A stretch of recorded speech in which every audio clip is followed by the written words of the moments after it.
अस्सलाम वालेकुम students. Previous video के अंदर हमने हर्मिशियन ऑपरेटर को डिफाइन किया था और उसकी कुछ एग्जांपल्स देखी थी। आज हम फर्दर हर्मिशियन ऑपरेटर से रिलेटेड कुछ प्रॉब्लम्स सॉल्व करेंगे। ये फर्स्ट हमारे पास एग्जांपल है, consider the state Sai. Suppose कर लेते हैं कि हमारे पास एक कट दिया हुआ है, एक फंक्शन साई दिया हुआ है, डिफाइंड बाय दिस।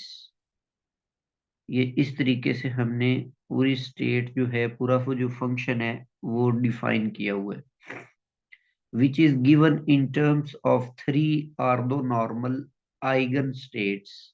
यहाँ पर ये जो थ्री कट्स हैं, फाई वन, फाई टू और फाई थ्री, ये तीनों जो हैं ये ऑर्थोनॉर्मल आइगन स्टेट्स हैं। आर्थो नॉर्मल आपको पता है कि जिन ऐसी स्टेट्स जिनमें सेम जो फंक्शंस होते हैं उनका इनर प्रोडक्ट तो वन होता है, और डिफरेंट जो स्टेट्स होती हैं उनका इनर प्रोडक्ट जीरो होता है। Of an operator B. अब यहाँ पर उसने ऑपरेटर को इस तरह से डिफाइन करके दिया हुआ है, तो ये बहुत अहम बात है कि ऑपरेटर्स की क्या डेफिनेशन उसने दी हुई है। तो इसका मतलब ये है कि जैसे बी को अगर आप अप्लाई कर देते हैं एक स्टेट फाई के ऊपर, और फाई टू है सपोज, यहाँ पर ये फाई टू है, तो इसका मतलब है कि अकॉर्डिंग टू डेफिनेशन आप ऐसे ओपन करेंगे, जैसे यहाँ पर सबस्क्रिप्ट एन है तो यहाँ पर एन का स्केयर आया हुआ है। तो अब यहाँ पर हमने स्टेट टू लिया है, तो इधर आप क्या लिखेंगे, टू का स्केयर। इधर यहाँ पर ये टू का स्केयर आ जाएगा, और साथ में जो पूरी स्टेट है वो as it is phi two भी आ जाएगी। ठीक है, तो ये इस तरीके से हमने इन स्टेट्स को डिफाइन किया हुआ है कि इस फाई का जो सबस्क्रिप्ट एन है उसका आप साथ में स्केयर भी मल्टीप्लाई कर देंगे। तो क्वेश्चन ये है कि find the expectation value of B for state this state psi. अब जो एक्सपेक्टेशन वैल्यू होती है किसी ऑपरेटर बी की, उसको आप यूं डिफाइन करते हैं कि इस तरीके से एवरेज वैल्यू या expectation value of B is defined in this way. ऊपर आप इस ऑपरेटर बी को साई ब्रा और साई कट के अंदर सैंडविच करते हैं और इसी के इनर प्रोडक्ट से डिवाइड कर देते हैं। अच्छा, अब हम ये जो न्यूमरेटर में एक्सप्रेशन लिखी हुई है अगर हम उसको इवेलुएट करें, तो अब ये जो साई स्टेट है ये हमें क्वेश्चन के अंदर गिवन है, उसका अगर हम ब्रा लिखें तो ब्रा जो होता है ये कट का कॉन्जुगेट होता है। तो कॉन्जुगेट लेते वक्त ये जितनी भी स्टेट्स उसमें लिखी हुई थी, phi one, phi two, phi three, उन सारों का आपने कॉन्जुगेट मतलब उसको बरा बना देना है। तो फाई वन का बरा लिखें, फाई टू का बरा लिखें और फाई थ्री का। दरमियान में आप वो जो बी ऑपरेटर है उसको लिखेंगे, और आगे जो कट दिया हुआ है साई कट, उसकी आप वैल्यू यहाँ पर राइट करेंगे। जी, फर्दर इस ऑपरेटर बी को, ये जो ऑपरेटर बी हमें यहाँ पर दिया हुआ है, इस बी को अगर हम इसके ऊपर अप्लाई कर देते हैं, तो अप्लाई करने का ये जो तरीकेकार है वो आपको पीछे डेफिनेशन के अंदर दिया हुआ है, जो ऑपरेटर को डिफाइन किया हुआ है ये वाला। तो फॉर एग्जांपल ऑपरेटर बी है, इसको आप इस स्टेट पर अप्लाई करेंगे। ये जो one over square root two है ये तो कांस्टेंट है ना, तो फाई वन पर इसको अप्लाई करेंगे, तो फाई का सब स्क्रिप्ट है वन, तो साथ में आप स्टार्ट में वन स्क्वायर लिखेंगे तो वो वन आ जाएगा। इसी तरह फाई टू के अंदर आप देखें तो सब स्क्रिप्ट टू है, तो टू का स्क्वायर स्टार्ट में मैंने ये फोर लिखा हुआ है, ये टू का स्क्वायर है। सिमिलरली यहाँ पर फाई थ्री था तीसरी टर्म के अंदर, फाई थ्री, तो स्टार्ट में आपने थ्री स्क्वायर राइट करना था, तो थ्री का स्क्वायर नाइन होता है, वो मैंने यहाँ पर राइट कर दिया हुआ। जी फर्दर इनको मल्टीप्लाई करें तो इनर प्रोडक्ट में आपको पता है कि जो सेम स्टेट्स होती हैं उनको आपस में मल्टीप्लाई करते हैं, क्योंकि डिफरेंट स्टेट्स तो जीरो हो जाते हैं उनका इनर प्रोडक्ट। तो 5 1 को 5 1 से मल्टीप्लाई करेंगे, ये तो 1 हो जाएगा। तो 1/√2 1/√2 से मल्टीप्लाई होकर 1/2 बन जाएगा। इसी तरह ये जो सेकंड टर्म है 1/√5, इस 1/√5 को जब आप इस 4/4 डिवाइडेड बाय √5 से मल्टीप्लाई करेंगे तो ये सेकंड टर्म आपके पास 4/5 आ जाएगी। इसी तरह थर्ड टर्म में 1/√10 और यहाँ पर 9/√10, इनको मल्टीप्लाई करेंगे तो ये 9/10 बन जाएगा। इनका एलसीएम लेकर इसको सिंप्लीफाई कर लें तो रिजल्ट आपके पास निकल आता है 11/5। ये जो एक्सपेक्टेशन वैल्यू के न्यूमरेटर के अंदर एक्सप्रेशन दी हुई है, ये उसकी वैल्यू हमने फाइंड की है। अब नीचे साई का विद साई इनर प्रोडक्ट लिया हुआ है, तो इस इनर प्रोडक्ट को भी हम इवेलुएट करते हैं। साई का आपने साई के साथ इनर प्रोडक्ट लिया, मतलब ब्रैकेट फाइंड किया, तो इसमें जस्ट आपने इनको आपस में मल्टीप्लाई करना है। 5 1 को 5 1 के साथ तो वो 1/2 आ जाएगा, 5 2 को 5 2 के साथ 1/5 आ जाएगा। ठीक है, इसी तरह वन नेक्स्ट का 1/10 आएगा। इन कैल्शियम लेकर सिंप्लीफाई कर दें तो 4/5। अच्छा, अब फर्दर आप इन दोनों को एक्सपेक्टेशन वैल्यू का जो फार्मूला ऊपर मैंने लिखा है उसके अंदर पुट कर दें तो ये आपके पास रिक्वायर्ड जो रिजल्ट है वो निकल आएगा। तो ये आपके पास रिक्वायर्ड रिजल्ट निकला है 11/4। तो ये हमारे पास जो वेक्टर बी है उसकी हमने एक्सपेक्टेशन वैल्यू फाइंड आउट कर ली है। जी नेक्स्ट आपके पास एग्जांपल नंबर 2 है।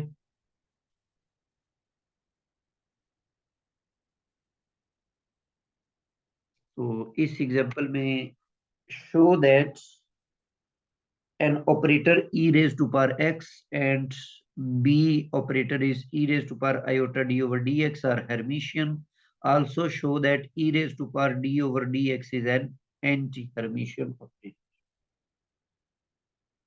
जी इनको हमने फर्स्ट टू को प्रूफ करना है कि ये हर्मिशियन ऑपरेटर्स हैं, और थर्ड को आपने प्रूफ करना है कि वो एंटी हर्मिशियन है। अब हमें ये पता है कि पोजीशन ऑपरेटर हर्मिशियन होता है, मतलब इसका कॉन्जुगेट ले तो इट सेल्फ आ जाता है। लेकिन जो डेरिवेटिव होता है फर्स्ट डेरिवेटिव, इसका जब हम हर्मिशियन ऑपरेटर लेते हैं तो वो इसके नेगेटिव के इक्वल आता है। और अगर साथ में आयोटा भी दिया हुआ होगा जैसे तीसरे ऑपरेटर के अंदर है यहाँ पर, तो इसमें आयोटा का कॉन्जुगेट माइनस आएगा और डेरिवेटिव के कॉन्जुगेट के साथ भी माइनस आएगा। तो इसीलिए दोनों नेगेटिव्स के साथ ये जो रिजल्ट है ये पॉजिटिव बन जाएगा। जी अब फर्स्ट जो उसने पूछा हुआ है e raise to power x, इसको हम इवेलुएट करते हैं। तो e raise to power x का कॉन्जुगेट जब लेंगे तो एक्स का कॉन्जुगेट जो है वो तो एक्स इट सेल्फ है, तो ये ई एक्स आ जाएगा, which shows that Ex is an Hermitian operator. Similarly, e raised to power iota over dx का लेंगे हर्मिशियन कॉन्जुगेट, तो ऊपर हमने लिखा हुआ है कि iota d over dx का कॉन्जुगेट भी इट सेल्फ आता है, तो ये भी हर्मिशियन ऑपरेटर हो गया। Third one d over dx है, लेकिन इसके साथ तो नेगेटिव आ जाता है, इट मींस ये हर्मिशियन ऑपरेटर नहीं है बल्कि ये anti Hermitian operator. Example number 3 है, show that the Hermitian conjugate of this operator x into D over D X is equal to negative X D over D X -1। मतलब ये एक operator दिया हुआ है x D over D X, तो इसका आपने हर्मिशियन कॉन्जुगेट फाइंड करना है। इसको हर्मिशियन ऑपरेटर नहीं प्रूफ करना बल्कि इसका हर्मिशियन कॉन्जुगेट फाइंड आउट करना है। और आंसर दिया हुआ है कि इस ऑपरेटर का हर्मिशियन कॉन्जुगेट ये बनता है, तो ये हमने प्रूफ करना है। जी इसके लिए आप इसका हर्मिशियन कॉन्जुगेट लें। अब आपको पता है कि जब दो ऑपरेटर्स आपस में मल्टीप्लाई हों तो उनका हर्मिशियन कॉन्जुगेट का तरीका ये होता है कि लास्ट वेक्टर फर्स्ट लिखा जाता है और फर्स्ट में जो वेक्टर होता है उसको लास्ट में लिखा जाता है, मतलब उनकी पोजीशन चेंज हो जाती है। अब यहाँ पर डी ओवर डी एक्स का हर्मिशियन जो कॉन्जुगेट है वो आपके पास negative d over D x है, और एक्स ऑपरेटर का तो ये हर्मिशियन होता है, इसीलिए इसका इट सेल्फ एक्स आ जाएगा। अब यहाँ पर बेसिकली डेरिवेटिव आप लें इस ऑपरेटर एक्स का, मतलब डेरिवेटिव भी एक ऑपरेटर है और एक्स जो है वो एक पोजीशन ऑपरेटर है। तो इसका रिजल्ट फाइंड आउट करने के लिए कि ये किसके इक्वल होता है, हम इस ऑपरेटर को किसी स्टेट के ऊपर अप्लाई करेंगे, किसी फंक्शन पर अप्लाई करेंगे। तो सपोज हम इसको अप्लाई कर देते हैं D over D x into x को, इसको हम अप्लाई कर देते हैं साई फंक्शन के ऊपर। तो जब हम इसको साई पर अप्लाई करेंगे तो पोजीशन वेक्टर साई के साथ पर अप्लाई होकर जस्ट वो पोजीशन में बदल जाएगा, तो ये एक्स बन जाएगा। फिर इन दोनों का अब ये प्रोडक्ट बन गया टू फंक्शंस का, इसका डेरिवेटिव लेते हैं प्रोडक्ट रूल से, एक्स का डेरिवेटिव वन हो जाता है, साई रह जाएगा, और फिर साई का डेरिवेटिव लेते हैं एक्स साथ में एज इट इज आ जाएगा। यहां से आप साई को कॉमन निकालते हैं तो one plus x D over D x बन जाता है। तो ये वैल्यू, इसका मतलब है कि इस ऑपरेटर की ये वैल्यू आ जाती है, ये ऑपरेटर इसके इक्वल होता है। इसको अगर हम इस फर्स्ट इक्वेशन में पुट कर दें तो ये आपके पास प्रूफ हो गया कि x D over D x का हर्मिशियन कंजुगेट इक्वल होता है minus x into D over D X plus one. Minus को अंदर मल्टीप्लाई करके ये हमारा रिक्वायर्ड रिजल्ट निकला है। ये एग्जाम्पल नंबर 4 है, show that the operator A is equal to iota into X square plus one D over D X plus iota X is Hermitian operator. Second part है कि find the state psi for which A into, मतलब A operator को साई पर apply करके तो result को equal to zero लिया, तो आपने ऐसी स्टेट फाइंड करनी है साई जिसके ऊपर ऑपरेटर ए अप्लाई किया जाए तो रिजल्ट जो है वो जीरो आ, और वहां से जो स्टेट निकलेगी, जो फंक्शन निकलेगा जो इस कंडीशन को सेटिस्फाई करता है, उसको आप नॉर्मलाइज भी करें, तो ये एक अलग से सवाल हो गया। तीसरा पार्ट है calculate the probability of finding the particle in the region from -1 to +1, -1 to +1, इस रीजन के अंदर आपने पार्टिकल की प्रोबेबिलिटी फाइंड करनी है। जी ऑपरेटर ए हमें डिफाइन करके दिया हुआ, तो इसको मैं ऐसे करता हूं कि ये जो डेरिवेटिव है डी ओवर डी एक्स, इसको हम अंदर मल्टीप्लाई कर देते हैं। तो ये मैंने मल्टीप्लाई करके इस तरह गिवन ऑपरेटर को लिखा। अब ए का अगर आप कॉन्जुगेट लेते हैं, इसका हर्मिशियन कॉन्जुगेट लेते हैं, तो जो सम में होते हैं फंक्शंस जमा हो रहे होते हैं उनका आप अलग अलग हर्मिशियन कॉन्जुगेट ले सकते हैं। अब ये जो फर्स्ट है ये तो चेंज हो जाएगा, इसमें आयोटा का -1 आ जाएगा और बाकी दोनों की पोजीशन बदल जाएगी, डेरिवेटिव का कॉन्जुगेट पहले और एक्स स्क्वायर का बाद में। सिमिलरली सेकंड ऑपरेटर में आयोटा था तो इसका नेगेटिव आ जाएगा और डी ओवर डी एक्स के ऊपर आप हर्मिशियन कॉन्जुगेट लगा दें। इस आयोटा के साथ भी आप माइनस इसका हर्मिशियन कॉन्जुगेट लें, एक्स के ऊपर एज इट इज फिलहाल लिखें। नेक्स्ट स्टेप में आप इन कॉन्जुगेट्स को फाइंड कर लें। तो D over D x first derivative का जो हर्मिशियन कॉन्जुगेट होता है वो नेगेटिव ऑफ डेरिवेटिव होता है, ये हमने लिख दिया। पोजीशन ऑपरेटर हर्मिशियन होता है, इसका एक्स स्क्वायर आ जाएगा। इस तरह सेकंड टर्म में डी डेरिवेटिव का नेगेटिव आ जाएगा और एक्स का एज इट इज आ जाएगा। तो इनको सिंप्लीफाई करके लिखेंगे तो ये आपके पास रिजल्ट निकल आया। अब इसके अंदर ये जो टर्म है जिसके अंदर डेरिवेटिव अप्लाई हो रहा है एक ऑपरेटर के ऊपर, मतलब इस टर्म की मैं बात कर रहा हूँ, इसको इवेलुएट करने के लिए जिस तरह आपने पिछली एग्जांपल के अंदर देखा था कि हम ऑपरेटर को किसी स्टेट के ऊपर अप्लाई करते हैं, तो यहाँ पर भी ऐसे ही करना पड़ेगा कि इसको किसी स्टेट पर अप्लाई करके इसको सिंप्लीफाई करें पहले। तो पहले हम इसको किसी स्टेट साई पर अप्लाई कर देते हैं। तो ए कंजुगेट को हमने ए हर्मिशन कंजुगेट साई पर अप्लाई कर दिया। अब ये साई जो है ये सारे ऑपरेटर साई पर अप्लाई हो जाएंगे। तो यहां से ये आपके पास टर्म आ गई, फिर ये आ गई, और तीसरे नंबर पर ये आ गई। अब यहाँ पर फिर प्रोडक्ट आ गया दो फंक्शंस का, तो यहाँ पर डेरिवेटिव का प्रोडक्ट वाला रूल अप्लाई कर दे इस टर्म को सिंप्लीफाई करने के लिए। तो ये आपके पास बन जाएगा। जब इसके ऊपर ये अप्लाई कर देते हैं हम,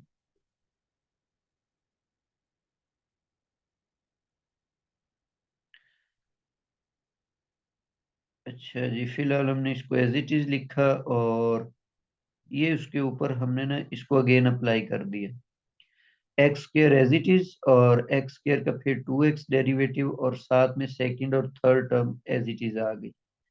इनमें से अब देखें कि ये टर्म और ये टर्म इसमें से माइनस हो जाएगी, तो सिंगल टर्म बच जाएगी। तो उसको आप फर्दर सिंप्लीफाइड फॉर्म में लिख लें। जी, ये हमने इसको सिंप्लीफाई करके यहाँ से साई कॉमन ले लिया। तो ये आपके पास रिक्वायर्ड ऑपरेटर अगेन हमें हासिल हो गया। तो इसका मतलब है कि ए का जो कॉन्जुगेट है वो इट सेल्फ ए आ जाता है, ए का हर्मिशन कॉन्जुगेट ए आ जाता है। तो इट मीन्स कि ये जो ऑपरेटर ए है ये हर्मिशन ऑपरेटर। सेकंड था, आपने ऐसी स्टेट फाइंड आउट करनी है जिसके ऊपर अगर ऑपरेटर ए को अप्लाई किया जाए तो रिजल्ट आपके पास जीरो आ जाए, और फिर इसको नॉर्मलाइज भी करना है। तो हम ऐसा करते हैं कि इसी कंडीशन को यूज कर लेते हैं। ऑपरेटर हमें ये दिया हुआ है, तो इस ऑपरेटर को A psi is equal to zero है, तो ऑपरेटर ए की वैल्यू पुट कर दें इसके अंदर, और इस सारे ऑपरेटर को साई फंक्शन के ऊपर अप्लाई कर दें। तो जब हम इसको साई फंक्शन पर अप्लाई कर देंगे तो ये कुछ इस तरीके से आ जाएगा। मतलब यहाँ पर आप देखें कि फर्स्ट में यहाँ पर साई आएगा तो ये एक्स स्क्र प्लस वन हो जाएगा। इन पहली दोनों रकमों से मैंने डेरिवेटिव को कॉमन ले लिया, और यहाँ पर ये एक्स आई आयोटा सब से मैंने कॉमन लेकर तो वो imaginary part equal to zero कर दी। ये यहाँ से वेरिएबल्स को सेपरेट कर लें, साई वाले वेरिएबल सेपरेट हो गए और एक्स वाले सारे वेरिएबल सेपरेट हो गए। दोनों तरफ इंटीग्रेशन लेंगे तो ये डी साई ओवर साई का नेचुरल लॉग साई बन जाएगा, और दूसरी तरफ नीचे वाले फंक्शन का डेरिवेटिव बनाकर वो -1/2 natural log x square plus one, और इंटीग्रेशन का कांस्टेंट। फिर इसको फर्दर सिंप्लीफाई करने के लिए एंटी लॉग लें, यहाँ से हमारे पास साई फंक्शन की वैल्यू बच जाएगी। लो जी, ये आपने वो स्टेट फाइंड कर लिया है जिसके ऊपर अगर आप ऑपरेटर ए को अप्लाई कर दें तो रिजल्ट जो है वो जीरो बन जाएगा। अब हमने इसको नॉर्मलाइज करना है। नॉर्मलाइज करने का मतलब है कि इसमें जो कांस्टेंट सी है उसकी वैल्यू फाइंड करें। तो लो जी, ये हमने नॉर्मलाइजेशन कंडीशन को अप्लाई किया। ठीक है, नॉर्मलाइजेशन कंडीशन क्या होती है कि ये इंटीग्रल जो है वो साई स्क्वायर पर प्रोबेबिलिटी डेंसिटी जो होती है उसकी टोटल प्रोबेबिलिटी जो होती है वो वन होती है, उसको यूज किया। साई की जो ऊपर ये वैल्यू दी हुई है ये पुट की यहाँ पे। सी स्क्वायर आउटसाइड आ गया इंटीग्रेशन के, और ये स्क्वायर रूट जो है वो स्क्वायर के साथ कैंसिल। 1/1 प्लस एक्स स्क्वायर की इंटीग्रेशन टेंजेंट इनवर्स होती है, इस पर अपर लिमिट भी अप्लाई कर दें, लोअर लिमिट भी अप्लाई कर दें। तो टेंजेंट इनवर्स इन्फिनिटी कब देते हैं आपको, जब पाई/2 हो। यहाँ से -पाई/2 बनेगा, उससे ये +पाई/2 होकर ऐड होकर पाई बन जाएगा। यहाँ से सी की वैल्यू निकल आएगी 1/√पाई। ये आप ओरिजिनल फंक्शन में सी की वैल्यू पुट करें तो ओरिजिनल फंक्शन साई आपके पास ये बन जाएगा। तीसरे नंबर पर इसका तीसरा पार्ट था कि आपने प्रोबेबिलिटी फाइंड आउट करनी है कि एक्स जो है वो लाई करता हो बिटवीन -1 एंड +1, तो आप प्रोबेबिलिटी फाइंड करें। तो इस तरह की प्रोबेबिलिटी को आप इस तरीके से डिफाइन करेंगे कि probability is equal to integral from -1 to 1 psi square dx। इसमें साई की वैल्यू पुट कर दी हमने, पाई/1 + x स्क्वेयर बन गया बटे के नीचे। पाई जो है ये कांस्टेंट, इसको आउटसाइड हम ले जाते हैं, तो 1/1 + x स्क्वेयर की जो इंटीग्रेशन है वो टेंजेंट इनवर्स होती है। तो ये आपके पास टेंजेंट इनवर्स आ गई, इसके ऊपर लोअर और अपर लिमिट्स अप्लाई कर दें। तो जो टेंजेंट इनवर्स 1 कब आपके पास होता है, जब ये पाई/4 के इक्वल हो, और -1 होता है -पाई/4 के ऊपर। तो ये इनकी वैल्यूज पुट कर दे, पाई/4 प्लस पाई/4, माइनस माइनस प्लस हो जाएगा। इसको फर्दर सिंप्लीफाई करेंगे तो पाई/2 बनेगा, पाई पाई से कट गया, तो ये आपके पास 1/2 मतलब 50% प्रोबेबिलिटी बन गई कि पार्टिकल जो है वो -1 और 1 के दरमियान लाई करेगा। ये फिफ्थ और लास्ट एग्जांपल है। एक ऑपरेटर ए दिया हुआ है, एक ऑपरेटर बी है, और ये दोनों ऑपरेटर हर्मिशियन है। क्वेश्चन ये है कि under what conditions is the linear combination is Hermitian where alpha and beta are arbitrary complex numbers. तो ए और बी ऑपरेटर दोनों हर्मिशियन है, ये हमें बता दिया गया है, और हमने वो कंडीशन फाइंड आउट करनी है जिसमें alpha A plus beta B, इन दोनों ऑपरेटर्स का लीनियर कॉम्बिनेशन भी हर्मिशियन हो। हम सपोज कर लेते हैं कि जो लीनियर कॉम्बिनेशन है वो हर्मिशियन है। तो पहले तो आप हर्मिटिसिटी ए और बी की यूज करके तो आपने उनकी कंडीशंस को लिखा। अब हम सपोज कर रहे हैं कि जो लीनियर कॉम्बिनेशन है वो भी हर्मिशियन है। If alpha A plus beta B is Hermitian, then we can write its Hermitian conjugate is equal to itself। मतलब अगर ये हर्मिशियन है तो इसका हर्मिशियन कॉन्जुगेट जो होगा ये इसके अपने बराबर आ जाएगा। तो यहाँ पर लेफ्ट साइड पे अगर आप हर्मिशियन ऑपरेटर को ओपन कर लेते हैं तो अल्फा और बीटा चूंकि कॉम्प्लेक्स नंबर्स हैं तो इनका कॉम्प्लेक्स कॉन्जुगेट आ जाएगा। अब यहाँ पर जो ए डैगर है और बी डैगर, ऊपर हमने कहा हुआ है कि ये ए और बी के बराबर है, तो इनकी वैल्यूज पुट कर दें। ए स्टेरिक ए, अल्फा स्टेरिक ए प्लस बी स्टेरिक बीटा बन जाएगा। अच्छा, यहाँ पर मैंने मिस्टेकनली ना बी लिख दिया बीटा की जगह पर, तो यहाँ पर भी आप राइट कर लीजिएगा कि ये बी नहीं आता क्योंकि हमने ऊपर कांस्टेंट बीटा लिया। यहाँ पर भी बीटा आएगा और यहाँ पर भी बीटा आएगा।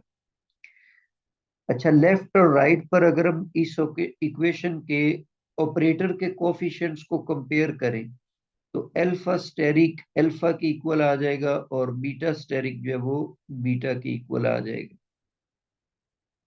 तो which is only possible if alpha asterisk is equal to alpha and beta asterisk is equal to beta. तो आपको पता है कि किसी कॉम्प्लेक्स नंबर का अगर complex conjugate equal to itself आ जाए तो वो नंबर रियल होते हैं।